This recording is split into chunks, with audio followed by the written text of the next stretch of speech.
Since pre-colonial times, the northern regions of the Philippines have been the site of a flourishing culture that nurtured harmonious partnerships and trade with its surrounding Asian neighbors, such as the Chinese, Japanese, and Malays. Along the western fringe of Luzon, facing the West Philippine Sea, lies the Ilocos region, where much of this exchange took place.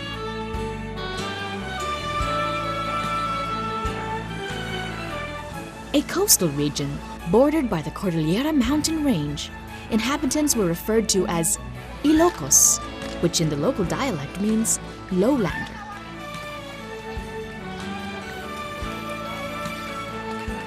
It is now divided into northern and southern regions, known respectively as Ilocos Norte and Ilocos Sur. The province of Ilocos Sur became the site of Spanish settlement when the explorer Don Juan de Salcedo reached the shores of its capital city, Vigan, in 1572, thus marking the further development of the industry, as well as the onset of evangelization throughout the region. The early progress of Ilocos Sur as trading hotspot and cosmopolitan community reflects the depth of its culture and history that can be appreciated today. Throughout the 32 municipalities of Ilocos Sur are also stretches of natural beauty that offer even more to be explored. A complete vacation getaway, Ilocos Sur offers a variety of things to explore.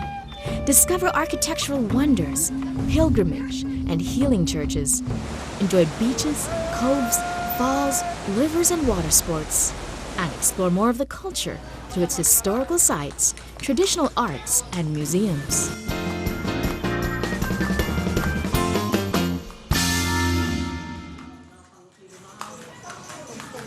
A classic introduction to Ilocos Sur is a trip to its famous capital, Vigan City. Vigan got its name from the bigaa plant, from the taro family, which thrived on the Mestizo River, the life stream of trade and commerce in the early days of the city. About 335 kilometers from Manila, traveling to Vigan can take up to 10 hours by land. Fortunately, the recently reopened airport now services direct flights to Vigan, taking only 45 minutes from Manila. The original gravel airstrip was operable as early as 1971 and used primarily for private flights. Now, weekly flights are available via Southeast Asian Airlines. Touching down on the runway, one is immediately greeted by the nostalgic feel of a bygone era with the ancestral home-like airport. The only heritage city in the Philippines, Vigan has been an accredited UNESCO World Heritage Site since 2000.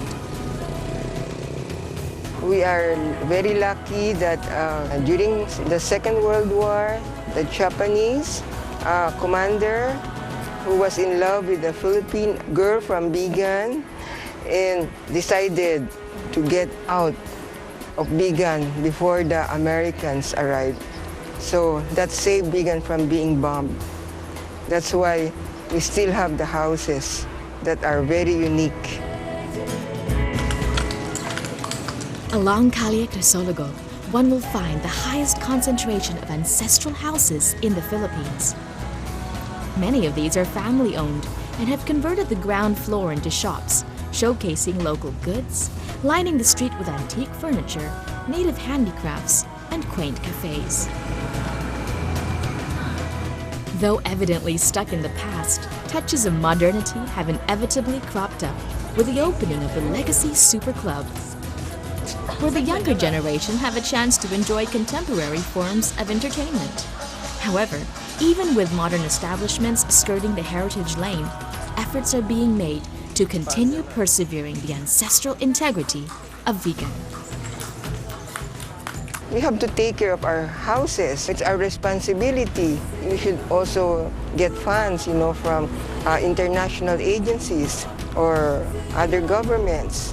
It costs you millions to restore we really have to get people and also other countries to be aware of our existence, so maybe we can help one another.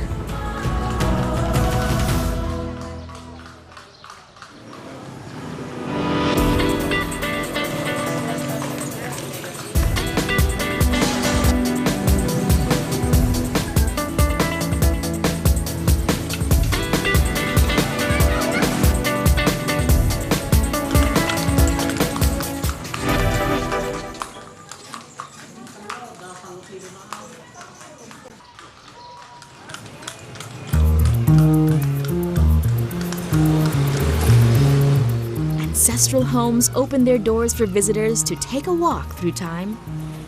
The Sukiya Mansion is one of the most historically significant homes, built in the 1800s and owned by Chinese and Spanish Filipino descendants.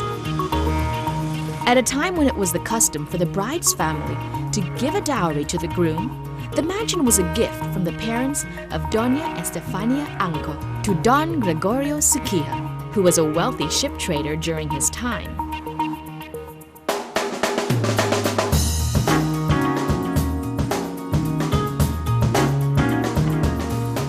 It was from this household where significant figures emerged in Philippine history, including the prominent Singson family and the 6th President of the Philippines, Elpidio Quirino.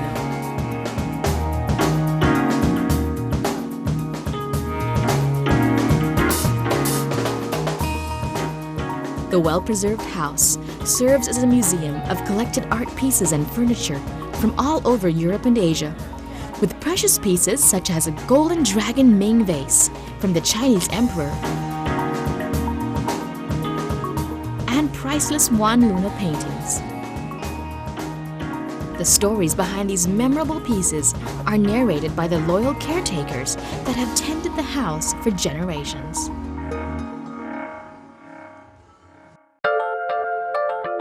A province filled with such rich ancestry, much old-fashioned craftsmanship remains alive in Ilocos Sur. Ancient pot-making processes are still being practiced in Vigan in humble family businesses, such as the Ruby Pottery Shop. Managed by Fidel, a second-generation potter, whose father, a full-blooded Chinese, introduced him to the art of pottery at the young age of 12. Now an awarded national folk artist, Fidel continues this tradition of pottery that is unique to Vigan. These unglazed earthen jars are characterized by their dark brown and heavy-set finish.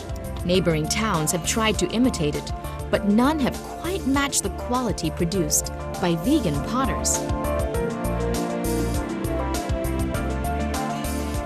Using the natural clay dug from the surroundings, it is mashed by carabaos and mixed with sand.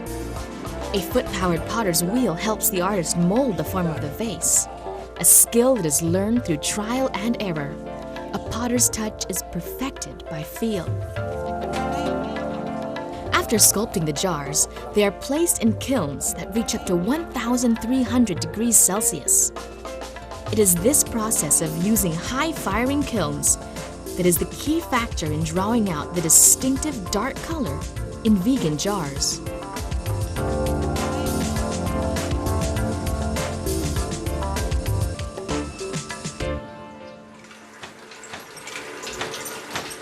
Loom weaving is another craft that has survived the ages in Ilocos Sur. Known for its high quality, a bel Iloco was a precious trade commodity even before Spanish colonial times, especially among Chinese traders.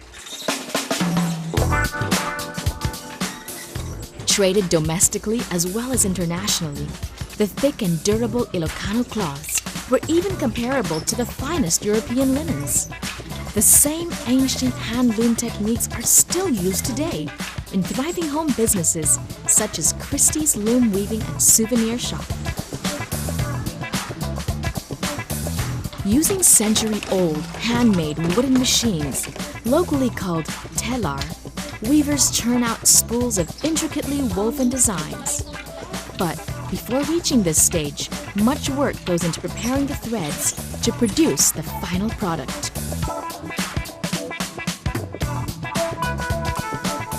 First is the designing phase, or ganay, where cotton threads are painstakingly arranged in the exact pattern indicated by the designer. Up to 1,400 individual strands are threaded one by one before they are rolled onto the spools in a process known as agilokot.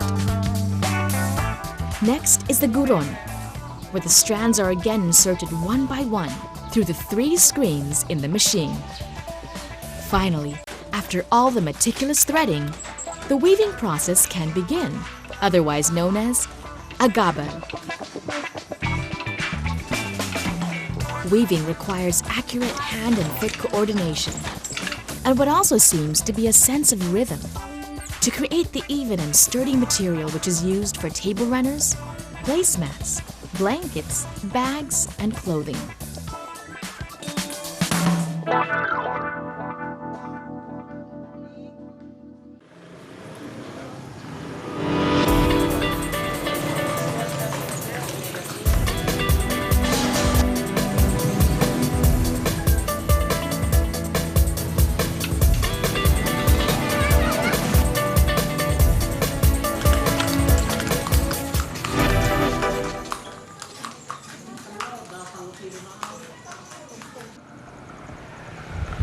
Ilocos Sur has seen many battles waged on its ancient lands during the tumultuous times of conquistadors and world wars.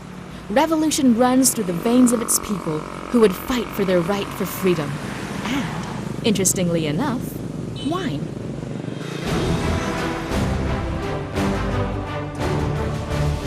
(1807) marked the bloody and tragic end of the Basi Revolt. Basi, or sugarcane wine, is a popular and potent alcoholic drink enjoyed by the locals who drink it indiscriminately at any hour of the day.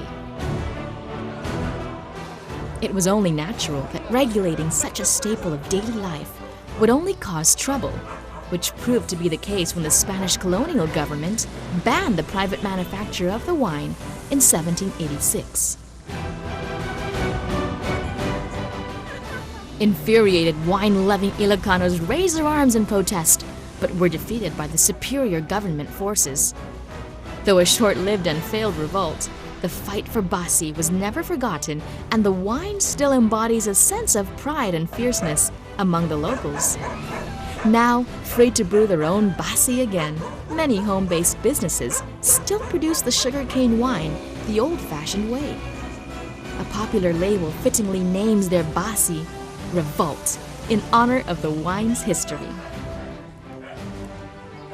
Basi wine shop owner Remy says that though Spaniards tried to take Basi from the locals, they could never capture the real secrets to making the best tasting Basi, which has been protected by local brewers for centuries.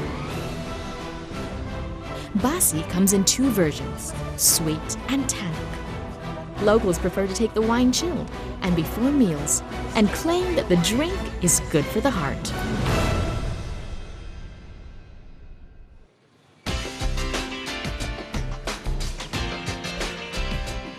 Ilocano cuisine is best known for their farm-fresh ingredients, influenced by Spanish, Chinese, and Mexican settlers. Mention vegan and it is almost synonymous with the word longaniza, a flavor-packed sausage similar to chorizo, customarily eaten for breakfast. Another favorite is bagnette, which is deep-fried pork, sought after for the delectably crunchy skin and juicy meat.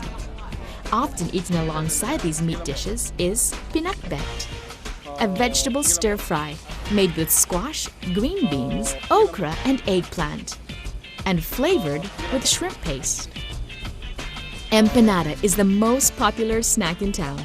Similar to the Mexican taco, this deep-fried rice wrapper treat is stuffed with shredded green papaya or cabbage, skinless vegan longaniza, and egg. Credited for providing a means of staple livelihood for the locals, this afternoon snack has even been honored with a landmark at the city center.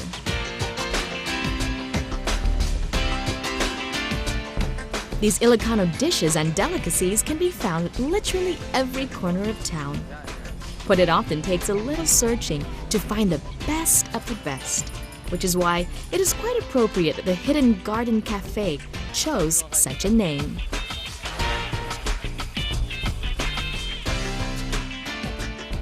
Tucked away at the outskirts of the city, this family-owned garden is a well-known hideaway for hungry travelers looking for authentic Ilocano cuisine. On the sweet side, there's a sticky glutinous rice treat called calamay, sold in individually wrapped packets. The chewy dessert is flavored with coconut milk and sugar. It can be eaten plain or with shreds of grated coconut meat.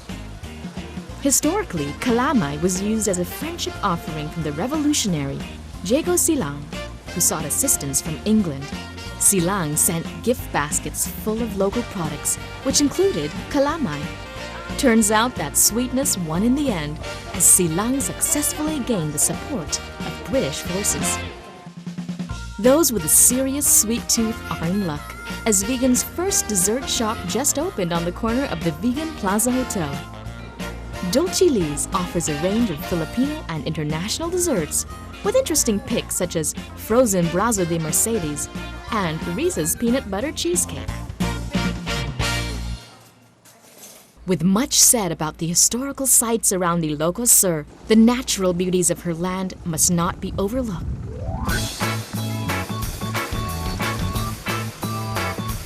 A rugged road drive through the countryside leads to the site of the widest waterfalls in the entire Ilocos region, in the town of Santa Maria. Known as the Pinsal Falls, this two-headed waterfall cascades from a height of 85 feet amidst verdant hills. The legend behind the falls was that it was created by the footprint of a mythical giant named Angalo, as he journeyed through Ilocos in search of his wife. Bordering the South China Sea, Ilocos Sur is not at a loss for shoreside getaways. The Cabugao Beach Resort offers nipa-thatched cabanas facing the gently rolling waves on its white sand beaches. Amenities such as a restaurant and swimming pool add some variety for a laid-back retreat.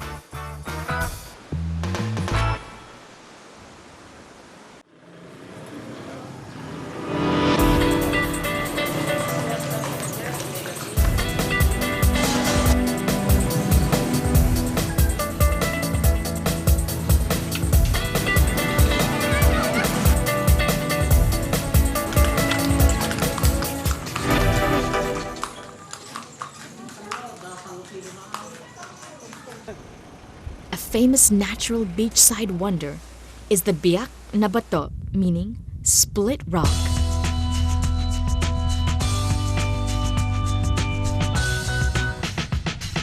This massive and mysteriously broken boulder can be found in the town of Santiago and is a favorite picnic spot for locals and lovebirds.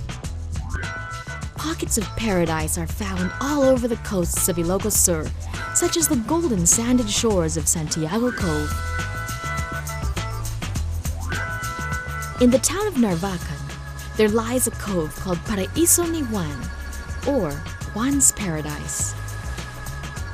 Here, an image of Blessed Mary rests in a grotto atop a large sea-bound boulder.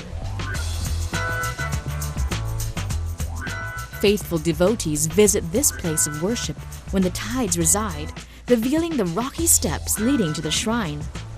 But even during high tide, with the waves crashing upon the rocks, communing with the beauty of the surroundings brings a profound sense of peace. With that said, it's worth mentioning that there is also much excitement to be discovered in Ilocos Surf. At Sabang Beach, wave riders will find plenty of action from December to March, when the northeasterly winds bring in the big surf. With waves reaching as high as 10 feet, national surf competitions are held yearly at Sabang, where some of the greatest boarders come to compete on this reef break.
Ilocos Sur is home to some of the oldest and most beautiful churches, surviving a bygone era of Spanish evangelization. Still standing after centuries, many of the churches have retained their original parts with some minor restorations. A magnificent example of this is the Santa Maria Church, a UNESCO World Heritage Site, for its well-preserved structures. Its architectural style is derived from European Baroque, as reinterpreted by Chinese and Filipino craftsmen. Thick buttresses support the walls to reinforce the structure during earthquakes, while the bell tower was constructed separately, also to avoid further damage in case of natural disasters. Perhaps the most outstanding characteristic of the Santa Maria Church is that most of its original reddish bricks have remained intact since it was built in 1765. It is even more impressive to note that the walls have survived for centuries when the main bonding agent used at the time was a simple, molasses-like sugarcane derivative. Another architectural marvel is the Santa Lucia Church, which is famous for its dome structure. It is the only domed church in the Ilocos region and possibly one of the most ornate and beautifully decorated. The patron saint Lucia is also known for healing miracles, particularly astigmatism. The San Vicente Church is also known for miraculous healings attributed to Saint Vincent Ferrer. One of 8 pilgrimage churches in the province, devotees journey from afar to visit every Tuesday in supplication for the healing of sick children. The Dominican Church was established in 1795 and remains mostly intact.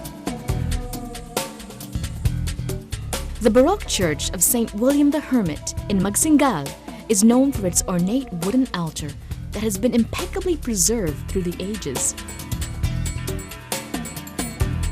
The 3-tiered altar is adorned with angels and saints, beautifully carved and painted by hand. Next to the church is a branch of the National Museum, which is housed in the former rectory of the Magsingal clergy. Candon City is home to the San Juan de Sahagun Parish, an Augustinian church established in 1591 and rebuilt after being damaged by an earthquake in the 18th century. The most outstanding features of this church are the 2 painted panels depicting the 20 mysteries of the Holy Rosary. Considered to be the longest religious paintings in the Philippines, these oil paintings span 150 feet long and 8 feet wide. And finally, one of the most significant churches in Ilocos Sur is St. Paul's Cathedral in Vigan City. Originally built as a small wooden church, in 1574, it became the center of the Archdiocese of Nueva Segovia in 1758. Thus initiating its transformation into the grandly constructed cathedral it is today. The Baroque-style cathedral still maintains many of its original parts, such as the sturdy wooden doors, the thick stone walls, and even the floor tiles. It also was the first building in Ilocos to use tiles on the roof. The church interior features 12 altars with hammered silver panels and a depiction of St. Paul's conversion.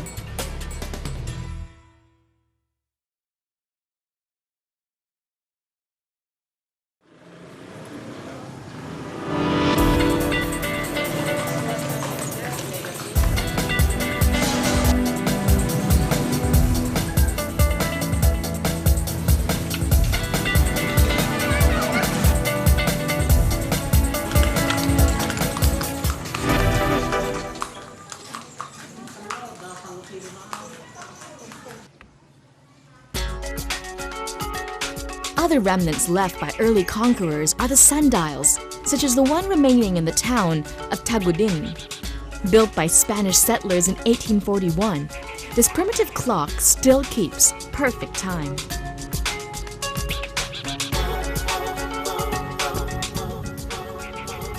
The Quirino Bridge is a historical architectural landmark that was built in the 1930s by the Japanese.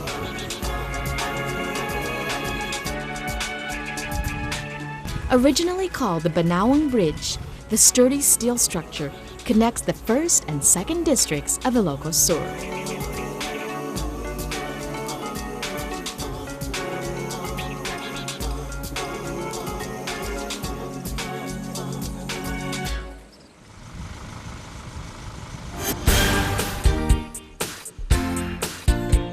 A former wasteland, the 16.5 hectares was converted into a demonstration farm to showcase livestock technologies and the development of crop growing.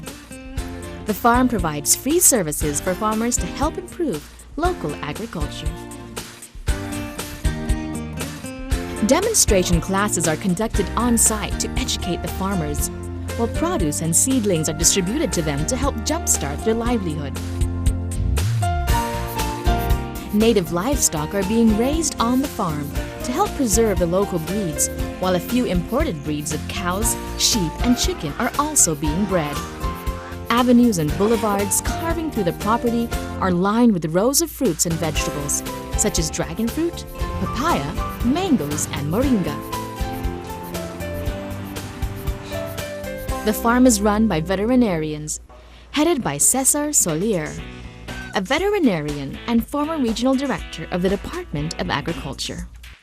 Using traditional methods as combined with modern technology, the team develops practical and applicable methods to propagate organic farming in the province, such as recycling rice hull as a soil conditioner and organic fertilizer, as well as using natural feeds and herbal remedies, as opposed to using commercial products.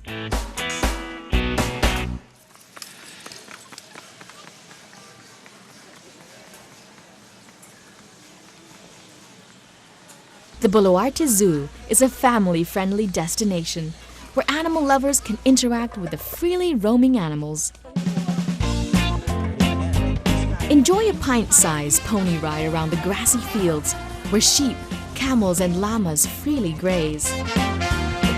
An interactive animal show lets guests get an intimate experience with curious creatures such as lizards, snakes, and eagles. A day at the Boluarte Zoo with the trained exotic animals is a memorable experience for kids and adults alike.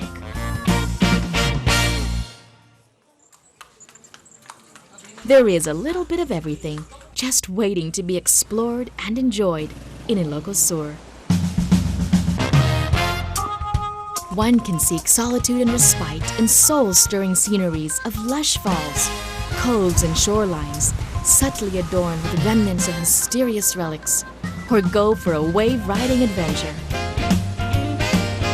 Ilocos cuisine offers equal excitement with the fusion of local and imported flavors and the distinctly robust Ilocano culture, combined with foreign influences, making a unique historical and cultural experience to indulge in. Nothing else in the country could compare to the experience of walking straight into the past and getting a hands-on feel of living history. Come to explore, rediscover, taste, and embrace Ilocos Sur.